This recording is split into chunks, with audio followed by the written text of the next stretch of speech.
Tignan lang natin kung matatakasan mo pang laki ng galit ko sa'yo. Kampon ka na talaga ng kadiliman. No kidding. Bakit kaya? Ang dahil sa'yo. At sa magaling mong ina. Dahil inagaw niyo sa akin si Fernando. At sinira niyo ang aking pamilya. Ngayon, mas masahol pa ako kesa sa kampon ng kadilimang sinasabi mo. I'll make sure na mamatay sa pag-aalala sina Matilda at pati na rin si Andy. Pagsisisihan ninyong lahat ang ginawa ninyo sa amin. Siguradong gagawa si Ama at si Eric ng paraan upang matuntun ako. Pananagutan mo ito sa tagapangalaga ng kapayapaan. At sa huli, ikaw pa rin ang mapaparusahan. Dapat bago mangyari yun, wala ka na rin sa mundong to, Graciela. Oh, don't worry. Matagal pa yun. I'll make sure. Dahil gusto kong gumapang ka sa sakit at sa hirap. Para maramdaman mo rin kung gaano kasakit ang ibinigay ninyo sa akin. Huwag na huwag ninyo pakakainin ang babaeng to. Naintindihan niyo? Wala kang kasing sama!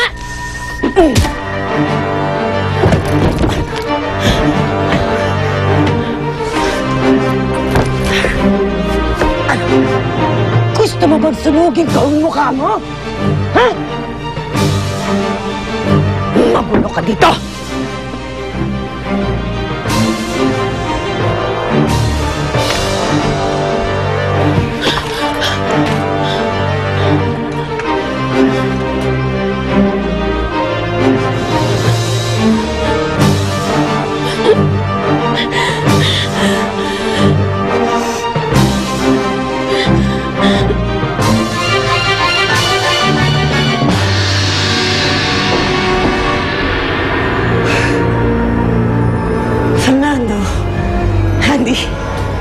You're back. You're back. I'm so happy to see you. Kakalimutan ko ng lahat, I promise. Just don't leave us again. Huwag mo na kaming iwan, okay? Andy, please. Saan mo siya dinala, Ferran? Saan mo dinala si Graciela? I don't know what you're talking about. Hindi ko nga alam kung saan lupalop ng mundo niyo siya dinala. Minsan mo na pinakulong si Matilda. Magagawa mo rin yung kay Graciela. Hindi ko alam ang pinagsasabi mo, Andy! Malay mo, pinagpapiestahan siya ng mga kidnappers bago isoli sa polis. Para makuha nila ang reward na ibibigay ko. Ferran! Nasaan siya? Nasasaktan ako, Andy! Sumagot ka! Nasaan siya? I don't know! Huwag niya, sinasaktan ako! Tawarin ko ng Diyos kung may masamang mangyari sa anak ko. Tawarin ako ng Diyos kung mapapatay kita! Andy! Andy! Andy, huwag mo akong iwan, Andy! Andy!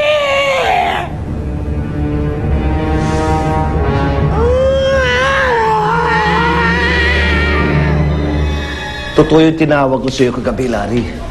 Hindi ako kinidnap ni Graciela. Kusa akong sumama sa kanya. Please, Larry, tulungan mo akong mahanap ang anak ko. Huwag kang mag-alala, Andy. Gaya ng bilin mo, pinamamatyagan ko na sa mga tao ko ang asawa mong si Veron. Salamat, Larry. Ayan. Malinis na ang pangalan ni Graciela. Dito, oo. Pero sa iba, hindi. Nangangalib pa rin ang buhay ng ating anak. Mom, nakalabas na tayo ng Manila. Saan mo ba tinago si Griselda? Just wait and see, Cindy. Kinakabahan talaga ako dito sa ginagawa natin, Mom. Di ba parang kailan lang tinago mo lang si Matilda? Talagang paghihinalaan ka ni Daddy na ikaw ang kumitang kay Griselda. I didn't ask for your opinion, Cindy. Alam ko kung anong ginagawa ko. At kapag sinasaktan ko si Griselda, para ko na rin sinasaktan si Andy at si Matilda.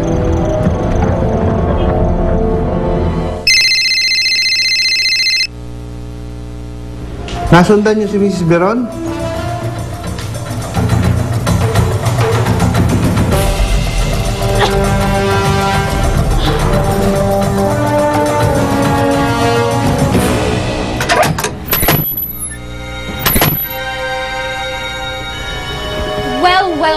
Griselda, napakaganda naman itong kulungan mo. Napakaliit, napakabaho, napakainit. Bagay na bagay sa basurang katulad mo. Hindi pa man. Kasing laki na ng sungay mo, sungay ng iyong ina. Malas mo na lang.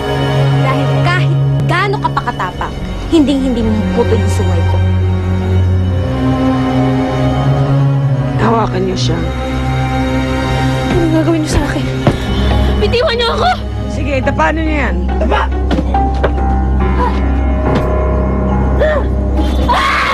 Umpisa pa lang to ng paghihirap mo at ng mga magulang mo.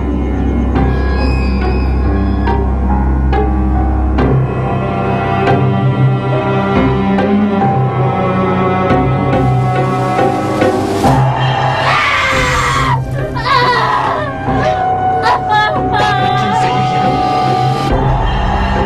Mamatay ka sa sakit, Casilda.